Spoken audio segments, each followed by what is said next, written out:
Tesla, le géant mondial des véhicules à énergie nouvelle, est entré sur le marché chinois en 2014.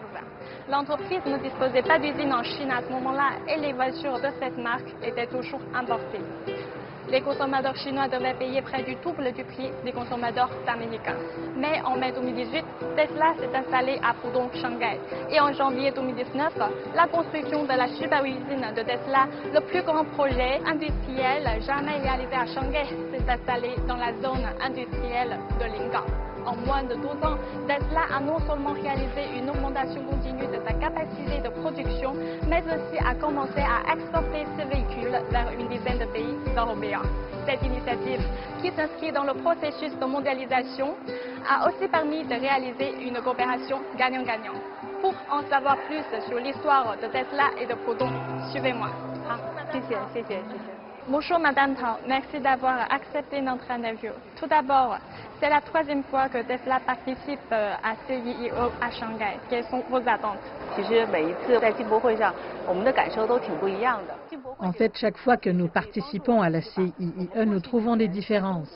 La CIIE, c'est une plateforme où nous pouvons montrer ce que nous avons réalisé en Chine au cours des dernières années.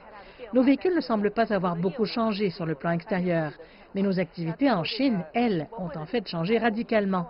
Par le biais de la CIIE, nous voulons également transmettre ces informations à nos clients.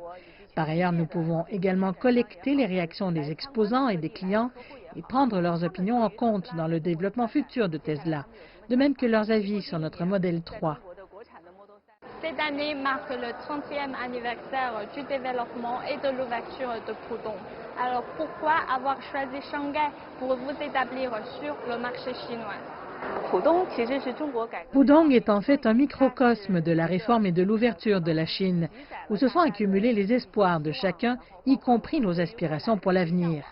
Rétrospectivement, la décision est en fait venue très naturellement. Dès le début pour Tesla, nous étions fermement convaincus que la première usine à l'étranger, hors États-Unis, devait se trouver en Chine, qui était l'endroit le plus approprié. À l'époque, notre équipe s'est rendue dans de nombreuses villes chinoises et a eu des discussions très avancées avec nombre d'entre elles. Pudong est un endroit que nous avons trouvé approprié dès le début. Il y a non seulement un avantage géographique, mais on y trouve des ports et le trafic aérien ainsi que le trafic international sont très accessibles. D'un autre côté, Shanghai a toujours été connu pour ses produits de qualité. L'un des objectifs que nous nous sommes fixés pour notre usine ici est la parfaite combinaison de l'esprit de la Silicon Valley et de l'esprit des artisans chinois. Et je pense que cela peut être très bien illustré à Shanghai. Moins de 12 ans après avoir construit son usine, Tesla a réalisé non seulement une augmentation continue de sa capacité de production, mais aussi a commencé à exporter ses véhicules vers une dizaine de pays européens. Selon vous, à quoi tient un tel développement?